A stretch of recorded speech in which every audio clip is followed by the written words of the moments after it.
Hi, it's your reasonable ranter here. I hope you saw my introduction and know where I'm going. If not, go back and see it, and I hope you like and subscribe. Today's subject is conservative or liberal. Which are you? Are you a conservative or are you a liberal? Let's look at the words. What do they mean? The non-political meaning. The word conservative comes from the root conserve. Conserve means to protect or preserve. Conservative has come to mean preserving traditional or existing conditions or values. In its best sense, conservative means preserving what is good. Now, the word liberal, that's derived from the Latin word liber. Now, liber means free. Associated words are liberty and libertarian. Over the years, it came to mean generous and bountiful. Also broad, as in a liberal education. It seems to me that an intelligent and caring person would want to identify with both words. We should be both conservative and liberal. It's too bad that we take words like these and make them into political labels that lose their meaning and stifle creative and meaningful thought. Today I want to challenge those who call themselves conservatives or liberals. First, conservatives. If you are about preserving what is good, then it seems to me that the environment is really a conservative issue. I would think one of the pillars of your platform should be creating a cleaner, healthier environment and preventing us from destroying it. And you talk a lot about conserving financial resources, lowering expenses, and keeping taxes lower, yet you have participated in some of the most excessive spending and borrowing in history. Okay, liberals, I'm an equal opportunity offender. If you value freedom, why do you want to silence and ridicule those who disagree with you? Why do many of your goals seem to reflect a desire to control others with larger government and more rules and regulations? And if you want to be generous, why not start with yourselves? I took the liberty of reviewing, or trying to review, some politicians' tax returns and net worth. Note, most representatives in both parties are in the top 1% of wealthy Americans. I looked at this year's top 2 Democratic candidates and the last 3 presidents.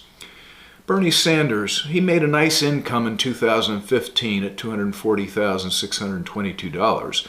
But with his presidential bid and added celebrity status, his gross income rose to $1,150,891 in 2017.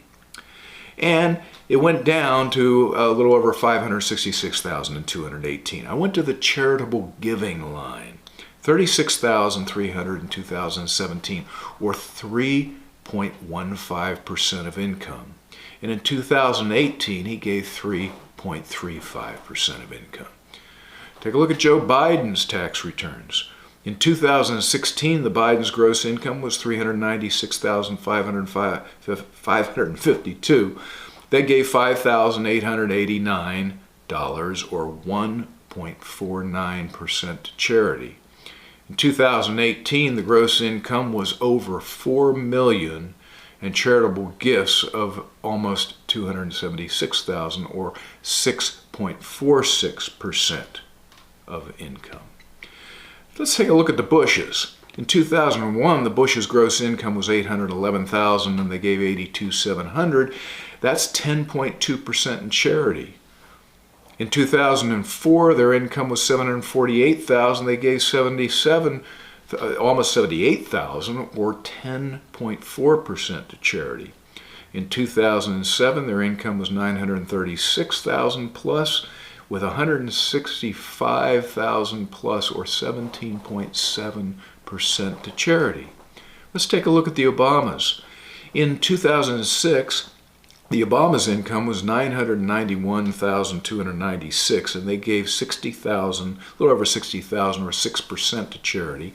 In 2008, their income had gone up to $2,736,107 of income. and they gave 6.29% to charity. Now, as they grew and the longer they were in the White House, they gave more. Their income actually went down a little bit, but their percentage of giving went up to 14.26%. And in the last year, it was also over 14%. Donald Trump refuses to release his returns. Democrats have roundly criticized President Trump for not releasing his tax returns. I agree. I would love to see them. But wait a minute. Congresswoman Pelosi has refused to release hers too, and she has been among those loudest for him to disclose. My conclusion is that I admire the Bushes and the Obamas, especially in their later years. Yes, they have considerable wealth, but there is nothing wrong with wealth honestly earned. But the current group leaves me disappointed. Two Democrats, one of which is an avowed socialist who gives relatively little. They are generous, but with other people's money. So let me summarize. The labels conservative and liberal do not really reflect the meaning of the words, nor do they reflect the actual behavior of those adopting them, which is too often contradictory and hypocritical. The same is true of those when the term liberal seems to lose impact, switch to the term progressive. Really? What progress? Beware of labels, folks. Look at actions. Look for those who rise above the labels and act on good, sound principles. Look for those who do not want to dictate who we are and how we live, but want to provide the best structure in which we can be free, while also protecting and conserving what is good, and to giving equal opportunity and respect to all.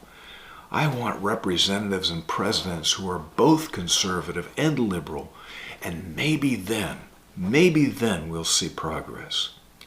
Thanks for listening and viewing, and please like and subscribe. Thanks.